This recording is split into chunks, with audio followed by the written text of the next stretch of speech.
Muy buenas tardes, amigos de Noti Express MX, y un saludo a todas las personas que vean este video. Pues amigos, el día de hoy nos encontramos a 11 de octubre del 2023. Resulta que el día de hoy pues compareció ante la Cámara de Senadores Luisa María Alcalde, quien es la secretaria de Gobernación en México, y vaya que le puso una tremenda rastriza a la senadora candidata de la oposición, me refiero a Xóchitl Gálvez, quien la trató de increpar con sus cuestionamientos, y resulta que esto no le salió nada bien. Con su permiso, presidente, esta participación está dedicada a los millones de mexicanos que esperan justicia y que este gobierno se las ha negado. Sea usted bienvenida, secretaria Luisa María Alcalde. En 2018, ustedes ganaron la esperanza de millones de mexicanos. 5 años después, se convirtieron en el fracaso y la gran desilusión. Que les quede claro, la esperanza ya cambió de manos, hoy está con nosotros. Gobiernan un país de víctimas y no quieren aceptarlo. Si quiere, podemos hablar de la inseguridad que sufren todos los mexicanos, de la violencia que se apoderó de nuestras comunidades o el dolor de las madres buscadoras. También podríamos hablar de la grave crisis migratoria y de las evidentes violaciones a los derechos humanos, del éxodo y el sufrimiento de miles de migrantes que recorren el país. ¿Cómo pueden llamarles hermanos y negarles sus más elementales derechos? Eso se llama hipocresía. Por cierto, amanecimos con la noticia de 2 migrantes guatemaltecos muertos en Ciudad Juárez, al parecer por 4 militares. Si quiere, también podemos hablar de lo que han hecho con las instituciones del país. No les gusta la autonomía y el profesionalismo. Prefieren el incondicional servilismo. Quieren un legislativo obediente y ahora intentan ir por un poder judicial debilitado y sin recursos para que ustedes puedan cometer ilegalidades sin freno. Han reducido nuestros derechos y libertades.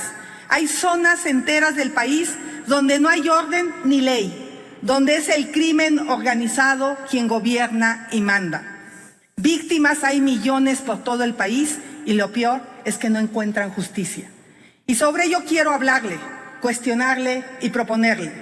Muchos de los problemas que tenemos se deben a la impunidad, a la mala procuración de la justicia local y federal. ¿Por qué sigue la inseguridad y la violencia?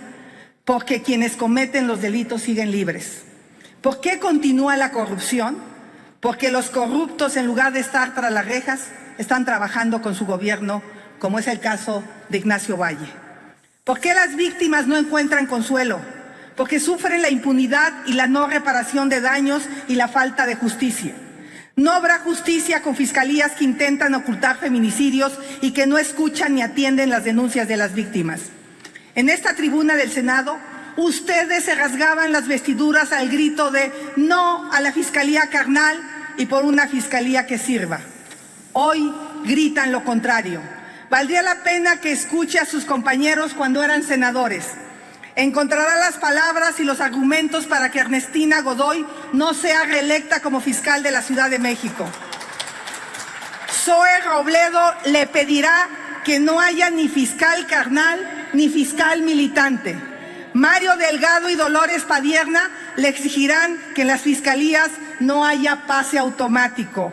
Miguel Barbosa, en paz descanse, le planteará se elijan fiscales en procesos abiertos y no simulados. Manuel Bartlett le prohibirá haya fiscales tapadera de la corrupción gubernamental. Y Laida Sansores le preguntará qué esconden bajo la alfombra para que desoigan a las organizaciones sociales que exigen fiscalías autónomas e independientes. Espero los atienda y pida a sus partidos que cancelen la simulación y abran un proceso auténtico para tener un fiscal o fiscal mujer profesional y autónomo. Le pido que Ernestina Godoy renuncie por decencia a su aspiración. Quizá a ustedes se les olvidó su pésimo trabajo a las víctimas de la línea 12 y de miles de casos, mas no a las víctimas. Usted me responderá en unos minutos y tiene dos opciones. Si acepta lo que le digo y quiere hacer bien su trabajo, cuente con los legisladores del Frente Amplio por México. Pero seguro me dirá que esto no es un asunto de su competencia. Y si esa llega a ser su respuesta, desde ahora le digo que me apena no entienda sus funciones y por ello le vuelvo a recomendar que lea el artículo 27 de la Ley de la Administración Pública Federal. Verá que sí es obligación, como así lo refirió el senador Dante Delgado, todo lo relacionado a la política interior, al fortalecimiento de las instituciones, a la relación con otros poderes y órdenes de gobierno, a los acuerdos políticos y a la gobernabilidad. Usted decida si quiere dar resultados o pretextos. Muchas gracias. También se hace un cuestionamiento respecto a la estrategia de seguridad, a una revisión de la estrategia de seguridad, y esto se comentó también por parte de otros legisladores. Es un tema que también se preguntó en su momento en la Cámara de Diputados y lo que contestábamos era: ¿por qué habríamos de cambiar la estrategia de seguridad si hoy nos está dando resultados? ¿Quién cambiaría la estrategia de seguridad si en 5 años hemos bajado 24% la incidencia delictiva, 80% los secuestros en nuestro país? Hoy, por fin, después de que había una tendencia a la alza en los últimos 3 años de la administración de Enrique Peña Nieto, y esos son datos del secretariado y del propio INEGI, había una tendencia de los últimos 3 años a la alza. Y fue muy difícil los primeros 3 años contenerlo. Pero después del 3er año empezó a bajar. Y se plantea aquí, dicen, es falso. Bueno, estos son datos del INEGI, no son datos del gobierno. Hace apenas unos meses, el INEGI publicó los datos de uno de los delitos que son los que menos cifra negra tienen, como es el caso del homicidio, precisamente, y demuestra cómo ha venido bajando el número de homicidios en nuestro país. El INEGI habla de 9.7% y con datos del secretariado, senadora, le puedo informar que ha bajado en 17%. Entonces, ¿cómo cambiar la estrategia de seguridad cuando hoy estamos teniendo estos resultados? Sobre todo si conocemos, como muchos de ustedes conocen, senadoras, senadores que incluso estoy viendo aquí que han participado en su momento en otras administraciones en temas de seguridad, cuando sabemos que cuando hay una tendencia a la alza, lo más difícil es inclinar esa balanza. En ese sentido, es que estamos teniendo estos resultados. Senadora, la invito y con mucho gusto le hacemos llegar lo publicado por el INEGI, que es público y que no lo digo yo ni lo dice el gobierno de México, lo dice el INEGI. Y no solo eso, también a eso hay que incorporar, fíjese usted, un dato adicional que me parece muy relevante. También el INEGI hace apenas unos meses, quizá 1 o 2 meses, sacó una encuesta respecto a percepción de la inseguridad. Y ahí también podemos avalar que la estrategia funciona porque se ha venido reduciendo precisamente en ese sentido la percepción de inseguridad en nuestro país. En todos los delitos, estimada senadora. Ahora bien, respecto a las preguntas. Permítame, oradora, por favor, solicito, permitamos. Sí, senadora, yo respeto su opinión, no la comparto, pero no solo no la comparto yo, no la comparte la mayoría de los mexicanos, y eso es lo que se traduce en estas encuestas de percepción que se hacen sin distingo partidista, tocando las puertas de los ciudadanos.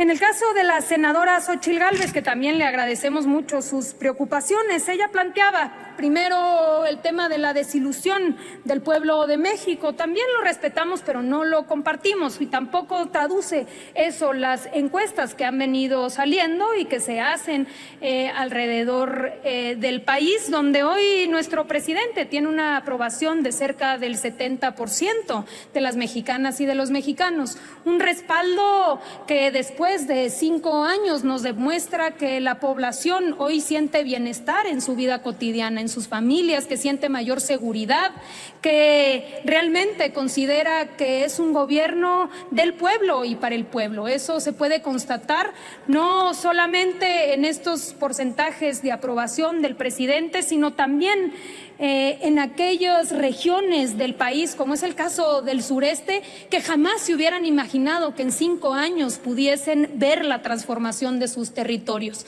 Ya sabemos muy bien que en gobiernos anteriores y durante décadas este país se dividía en varios Méxicos, uno que se atendía y uno que se olvidó por completo. Consideramos que hoy estamos demostrando que por el bien de todos, primero los más débiles, pero que también por el bien de todos necesitamos proteger aquellas regiones olvidadas para que haya crecimiento parejo en nuestro país.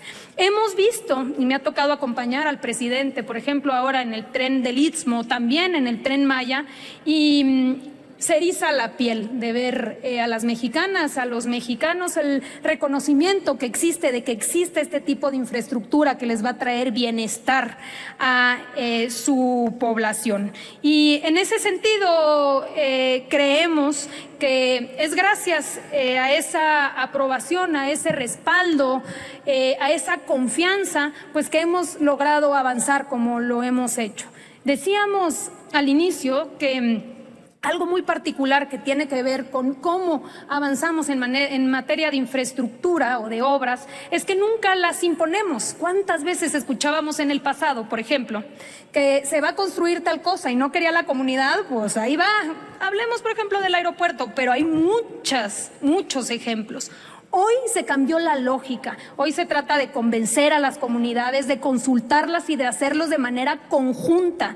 Y hoy quizá lo más importante que hemos logrado es eso, es que la gente se sienta parte de la transformación, que sean tomados en cuenta y que hoy puedan ver esos beneficios de los cuales ellos también son parte. También la propia diputada Xóchitl Gálvez hablaba sobre el Poder Judicial, sobre en específico los recursos del Poder Judicial. Esa discusión habrá de tenerse en la Cámara de Diputados, como es obvio. Nosotros ya presentamos el paquete económico. Ustedes saben que el Ejecutivo incluso no tiene facultades de hacer modificaciones respecto a la propuesta que hacen otros poderes, como es el caso del Poder Judicial. Así que hoy se encuentra con los diputados, las diputadas, quienes habrán de discutir, analizar y en su caso definir cuál será el presupuesto que debe tener el Poder Judicial y por supuesto garantizando que ello no vaya a limitar ni transgredir sus funciones, pero estamos convencidos de que los diputados actuarán con absoluta responsabilidad.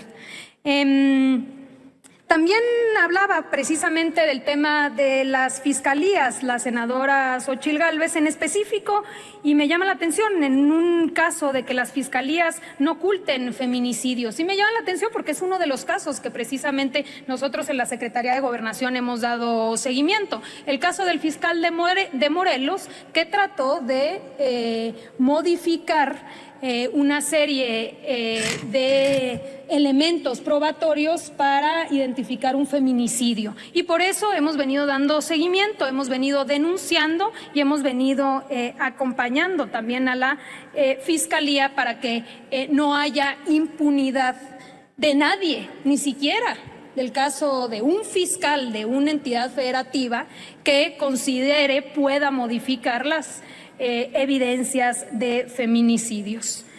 Fíjense lo que son las cosas, piden justicia y ellos están avalando lo que viene haciendo los jueces, magistrados y los ministros de la Suprema Corte al estar liberando cuentas bancarias de los delincuentes y a los propios delincuentes. Además, qué bueno que la secretaria de Gobernación le cayó la boca con el caso del fiscal Uriel Carmona, quien sabemos muy bien que actualmente se encuentra en libertad y no debería de estarlo porque permitió que se modificaran la carpeta de investigación de Ariadna Fernanda, esta joven que desgraciadamente pasó a mejor vida y que en una primera instancia este fiscal estaba tratando de encubrir a las personas que la victimaron. Entonces, esto demuestra que efectivamente la derecha es bastante, pues, hipócrita. Además, señala que cómo va a cambiar la estrategia de seguridad del presidente y el gobierno federal, porque hasta este momento han mostrado resultados. Ha bajado la delincuencia, los actos delictivos, el feminicidio, también el secuestro, y bueno, todo ha venido a la baja. Ella lo explica muy bien. ¿Por qué cambiar la estrategia de seguridad? Que aún se estén presentando cifras muy altas, eso nadie lo discute, pero ha venido a la baja esa intención de hacer el mal por parte de las personas que se dedican a estas actividades. Y puede ser en gran medida por la estrategia implementada el presidente López Obrador. También por otra parte vemos cómo la secretaria de Gobernación señala que la Secretaría de Gobernación dejó de ser la institución neoliberal que reprimía al pueblo y desarticulaba la crítica, se transformó para promover el diálogo y también para proteger a los perseguidos. De igual manera, vemos cómo la secretaria en esta misma comparecencia garantizó el proceso electoral en 2024 y que sobre todo va a quedar demostrado que en México está desterrado el fraude electoral. Pues amigos, esa es la información que yo tengo por el momento. Espero que les haya gustado. Si les gustó, por favor, denle like a este video. Nos vemos en uno siguiente. Que pasen una excelente tarde. Saludos. Bye bye.